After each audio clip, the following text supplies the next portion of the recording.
first slide is just talking a little bit about what digital or why digital literacy is important. And then there is a little poll. So just to get a general feel of everyone in the room, it's like, which of these statements do you believe to be true? So one of every three workers lack any form of digital skills, one of every five workers lack digital skills, or one out of every seven lack digital skills. And it's a hot topic. I'm going to break it down, talk a little bit about what it is, and it's like, why is it important? All right. Yeah, so the correct answer is letter A. One of every three workers don't have any form of digital literacy skills. Um, it's like you'll see on the next slide. This is a progression meter from a report that just came out the end of last year. My apologies, I don't have the report link to share, but yeah, it's just a medium salary increase of people with no digital literacy skills all the way to the five main digital literacy skills. And it's like we're going to talk a little bit more about what each of those skills represent. There's a huge bump in pay if a person doesn't have any digital literacy skills to even just one likely digital literacy skills. And if a person knows three, that's a pretty significant jump, like on a pay by hour.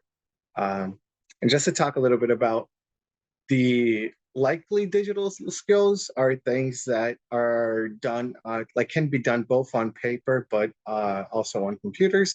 So simple things like bookkeeping or things like that in that sense, which you can do it online, but it's not mandatory to be done online. It's still as effective as on a pen and paper.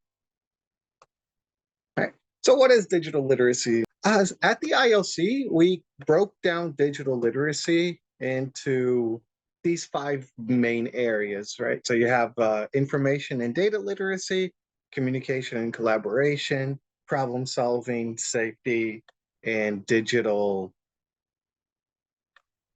content creation. So we have our curriculum that we work and we integrate our digital literacy curriculum inside of the core ESOL curriculums. And this, I think, touches on a lot of what the chat was talking about earlier.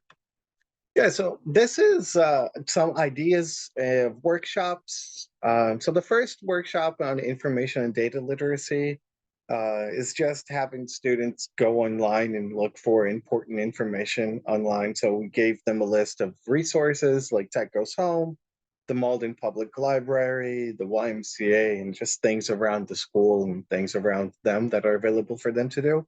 And just finding the information online and being able to navigate the digital world and build the digital resilience to find important information online.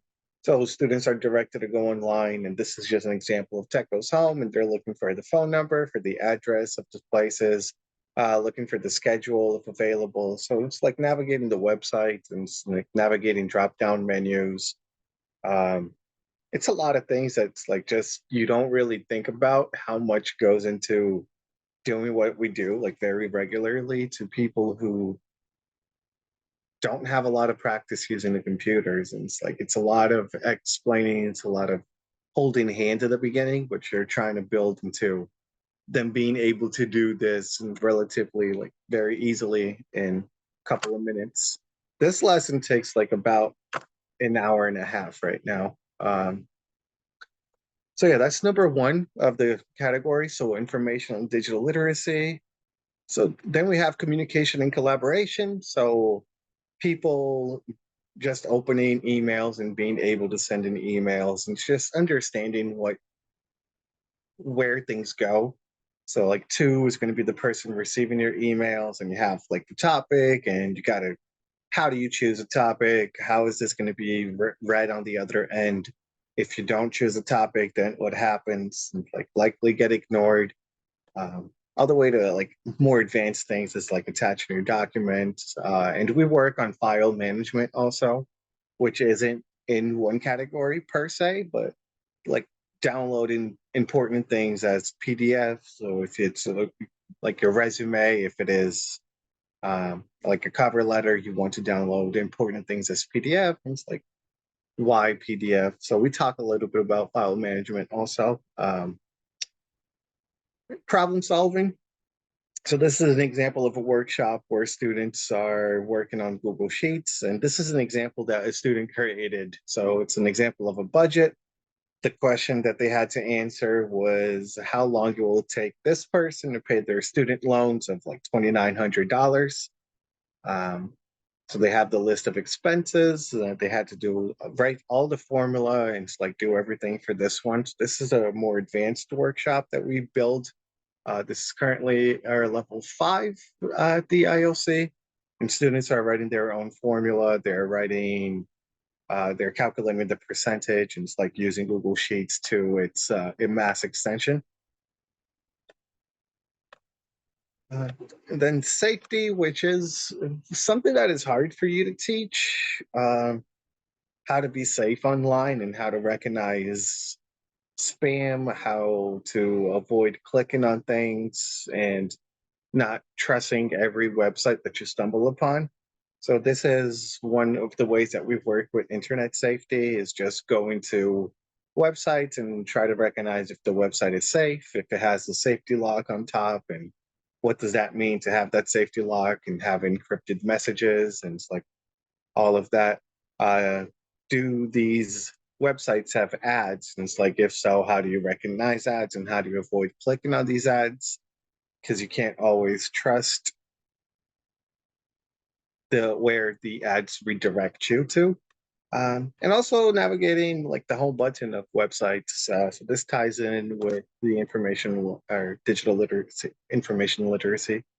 Um, of just going back to the beginning of the website and going back to the landing page of the website. So if you ever get lost, you know an easy way out. And the last category that we work on, which is the digital content creation. This is also an example of a student in our level 3.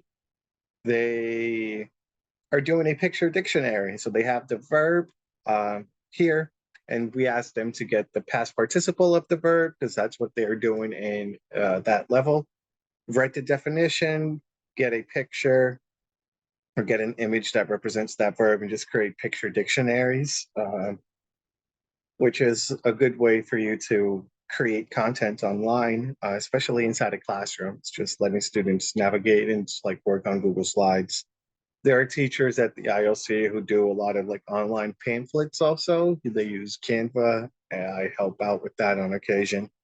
So being able to create your own content online and be able to share what you're making in the classroom with the world, it's a pretty effective strategy.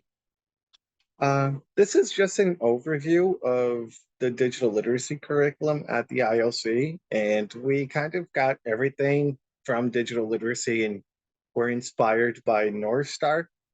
Um, so we separated into similar categories as North Star does, and we broke down into these 13 categories, and there are subcategories for levels 1, 2, 3, 4, and 5 inside of each. So we know what things are applicable at what level and what can you expect when you go to teach in that level. What do you have to do? What did students see in the past from previous levels? I don't need to explain. And it's like, what do I need to over explain at these levels? So it's just it's a guiding document because digital literacy is still of a novelty and there isn't a lot of information on it. So this is like a guiding document that we created at the IOC with the help of North Star. And we try to choose skills that are crucial, they are relevant to class content. So recently we had our materials, we swapped out the our curriculum and our materials. So we have a new curriculum. So I find it that it's a lot easier for you to go inside a classroom and teach a digital literacy workshop that is relevant to what the students are seeing in the ESOL class that they are studying constantly in, as opposed to just going in for a workshop and teaching something completely unrelated. Like the student buy-in and the student attention like is night and day when you do one thing as opposed to the other. So that's why the ideas for the workshops, they are very like classroom oriented, and they're very ESOL oriented also, as opposed to just be a like digital class on how to use a computer. Um, of course, we do that with like literacy level, since like our ESOL one level, very beginning, it's like recognizing what the keyboard is, what the touchpad is. But it's like as students progress in the course, the workshops, they're more tied in with the topic of the ESOL that they are the units that they're currently studying in. Um, and this is a little bit about me and what I do at the ILC. So at the ILC, we have a classroom set of 20 to 22 Chromebooks in each class. So I just make sure those Chromebooks are updated. They have the newest Chrome OS, that they're good to go. Um, I provide basic tech assistance for Wi-Fi projector issues inside of the classes, for students, for the teachers. Upon student enrollment, we create student Gmail accounts so they can use the Gmail's account in class as soon as they enter the class. And then it gives them access to Google Classroom that their teacher is on. All the Google apps, just makes communication a lot easier. I'm on call for the new digital routines and projects, which is like when I went to Canva to help out the teacher. So if a teacher wants to try something out and they aren't sure about how is it going to go, if they're going to need an extra set of hands in class, I'm available to go and just drop in, be an extra body in the class. I communicate about student progress and performance. So after every workshop that we do, I have an assessment that I ask students to take, and this assessment is just to see how much information they've retained immediately after the workshop ended. So it's just a Google Forms, usually between 10 and 12 questions on topic. And I provide the in-class workshops. Um, about 3 times. I go 3 times into each class in a session, and our session lasts for about 14 to 15 weeks. So, like one every 5 weeks on average is how frequent I go to these classes and teach the workshops. Um, Outside of that, I'm also available for tech help hours that students can drop in, and just one-on-one appointments that I help students with problems that they have both in their academic life or in their personal life. So if a student needs help to access Google Classroom, that's something that I can help with, but also how to get cheaper Wi-Fi at their house. It's like that's something that I help students out with a lot also. Um, and I think I sped through things a little bit, so I apologize for Well, that. I'm glad you still have another minute, Gabe, because we do have a question in the Okay. chat here from Gloria. She says, I teach computer skills to students who are pre-literate. Do you have any suggestions of how to work with students who may not know their alphabet? Yes. So we have a literacy class at the IOC also. And what we do with them is that the beginning of the workshops, they are done on printed keyboards and they're printed touchpads. And we're just trying to get students to be familiar or to be more familiar with the touchpad and the keyboard. So we're asking them to like click and show us how they would click on the touchpad, um, how to double click, how to drag things on like a piece of paper emulating a touchpad. And we have a 3-sheet layout of a keyboard, and we're just asking students to find certain keys, type. So it's like then they partner up. It's like, all right, type your name, and they're helping each other type their name just to build some awareness and build some level of comfort with the students on these pieces of paper before we progress to doing anything with an actual Chromebook. Um, it's less overwhelming for the students if we do it like this, we found. But does that help? Yeah, thank you so much, Gabe. Let's see. I see there are a few more questions in the chat. I know we have to move on, but maybe if you have a minute, such as, do you encourage using typing.com or free typing club app? Um, have Yeah. you seen that those work well?